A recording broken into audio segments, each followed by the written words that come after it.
I've come to believe that there's a meditative peace and a very calming reassurance when I stop to appreciate the eternal rhythmic perfection in the 4-week cycles of our moon as she dances in her orbit around us. And she does this no matter what chaos we may think is on Earth and in our personal lives. So this week, we're in the moon's 4th phase, which has that last crisis turning point. That'll be this Tuesday, June 25th. So that last point for pruning is always some form of, kind of fact-checking for authenticity, meaning, are we doing what we came here to do? So I find that I can easily answer that question by noticing how I feel.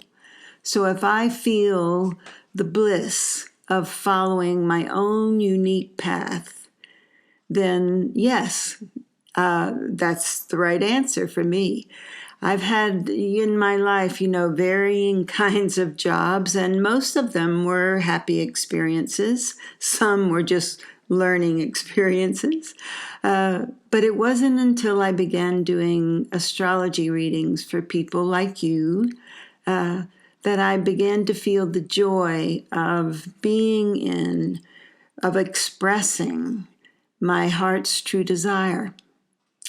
So those are precious moments when I have that magical experience of being wide awake in just this one present moment, in the now, as it were.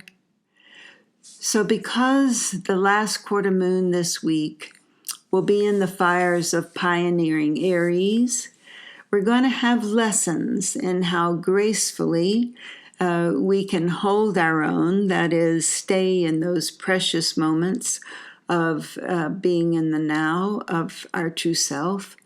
And the lessons may especially come in the form of somebody who's going to try to tell us what to do. But, I've found that that has a lovely side effect because it helps me know what I don't want to do.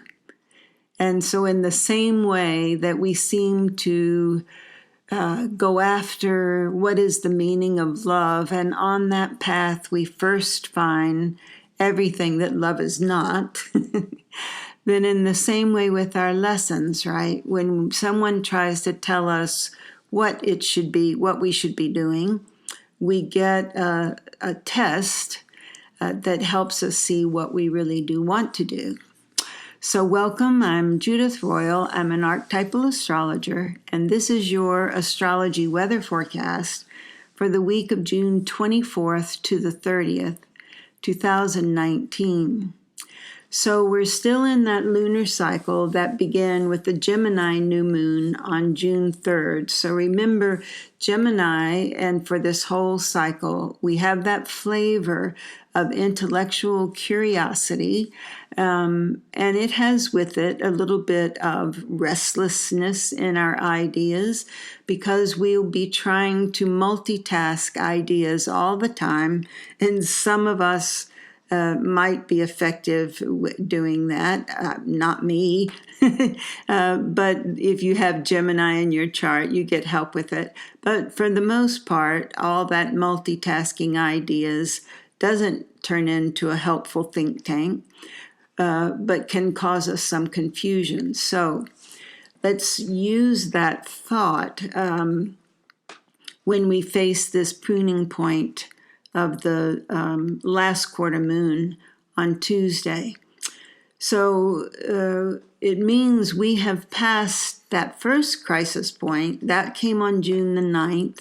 If you're checking in your journal or your calendar, it's really wonderful and a meditative practice when you do that.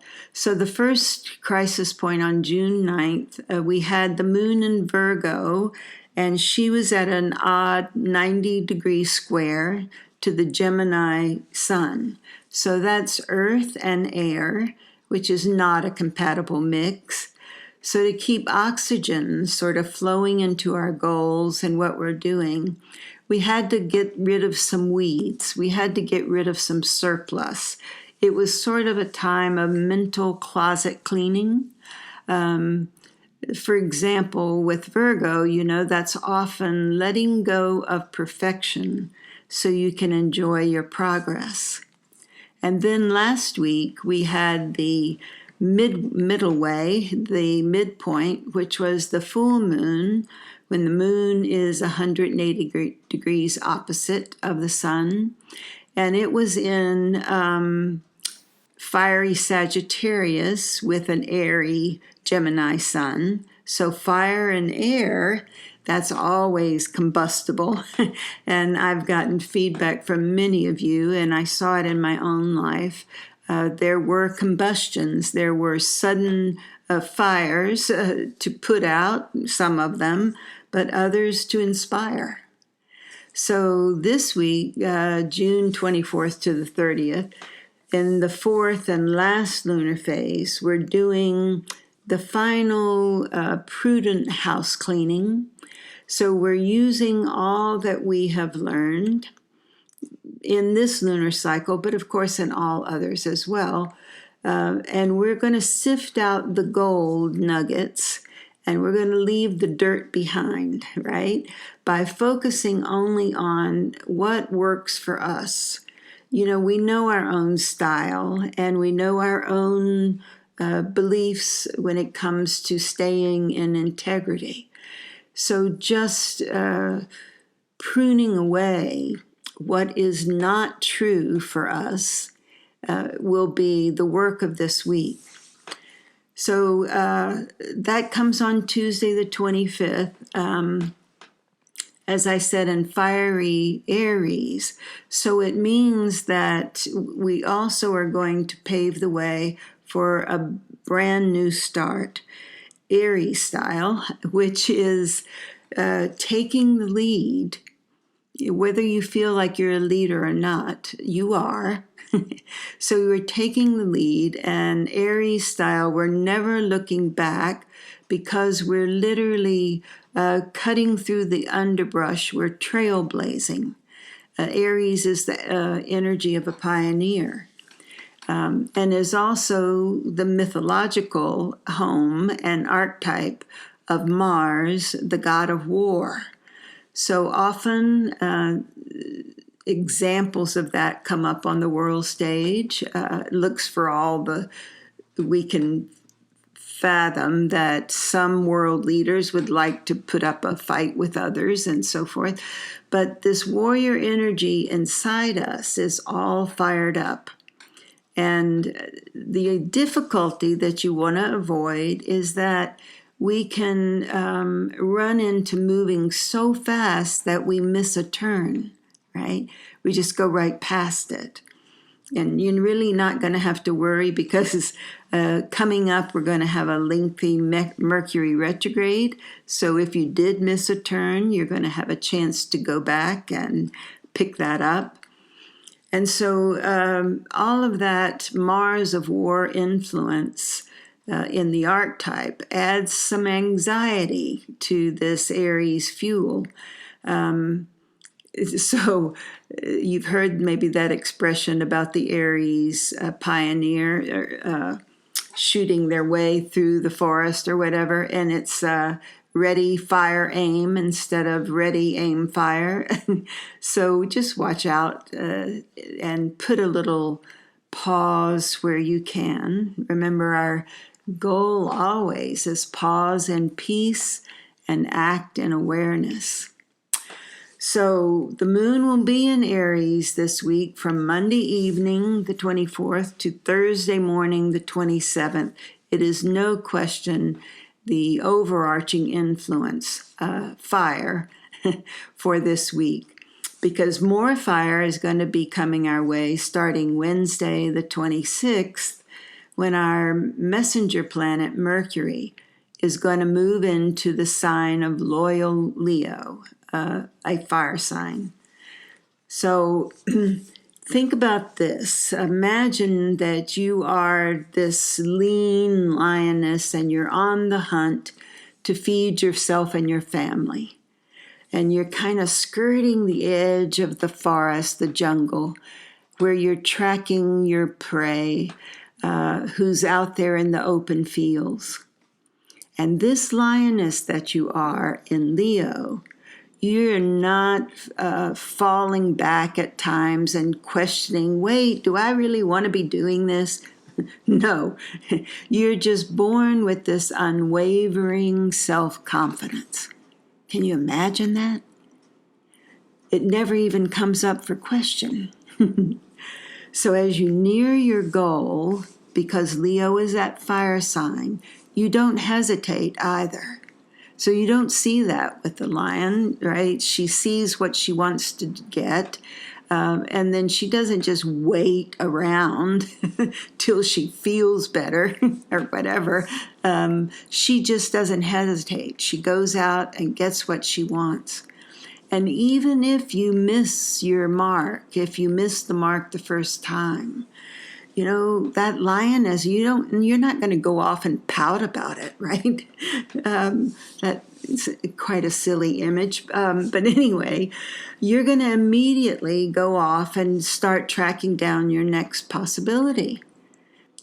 Now, let's step back a moment from our own personal hunt, our own personal jungle, and think about all the jungles of the world and all 7 billion of us always on the hunt for survival, which can be so distracting from our true goals, those overarching goals that right now I've been talking to you about, this approaching point of criticality, this tipping point, and we are all in it, in heading for a big crescendo in January of 2020.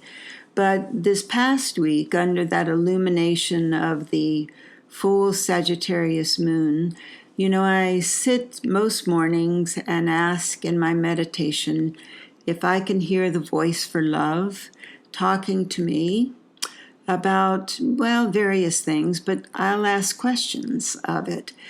And so let me share that I saw that there are going to be many, many minor or smaller avalanches fall or tipping points be reached by us as we're moving towards the bigger one that I think will involve all of us.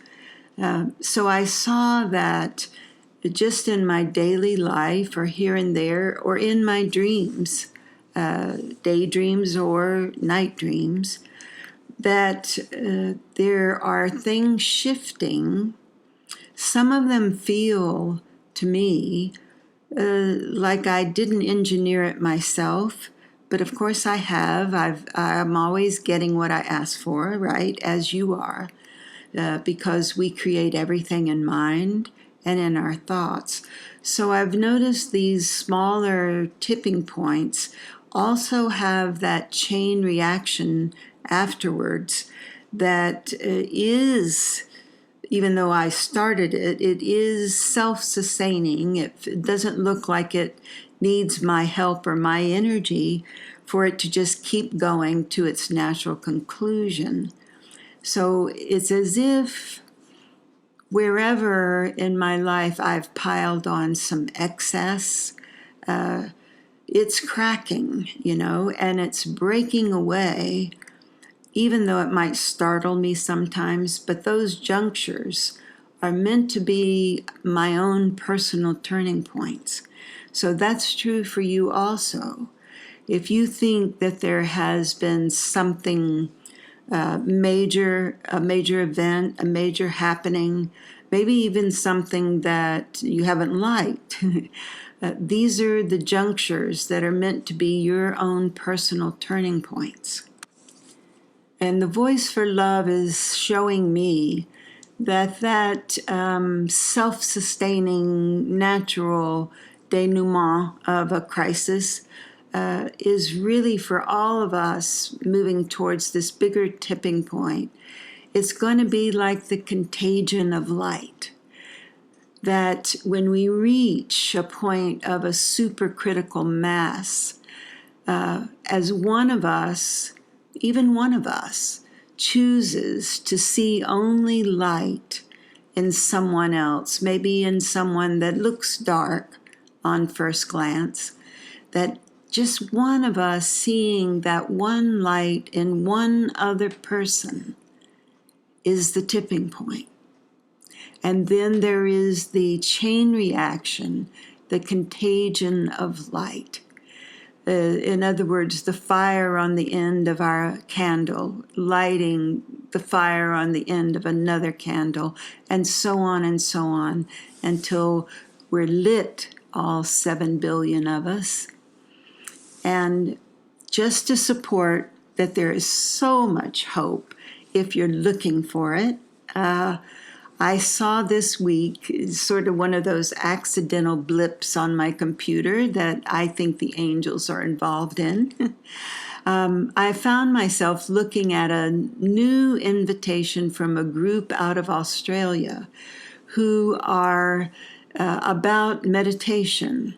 And they're posing the question to us, what do you think would happen if all 7 billion of us stopped to meditate? Wouldn't that be an amazing turning point for the world? Wouldn't that really be the contagion of light that is the beginning of the age of avatars? And you, of course, are one, and me, and all of us. We just don't always know it. So the knowing that you are the light of the world is your big job. What an easy job. So thank you for listening. And I'll be back next week. I'll talk to you more about that Mercury retrograde, and that also next week we're going to move into that July 2nd eclipse that's going to start another new lunar cycle. So bye for now.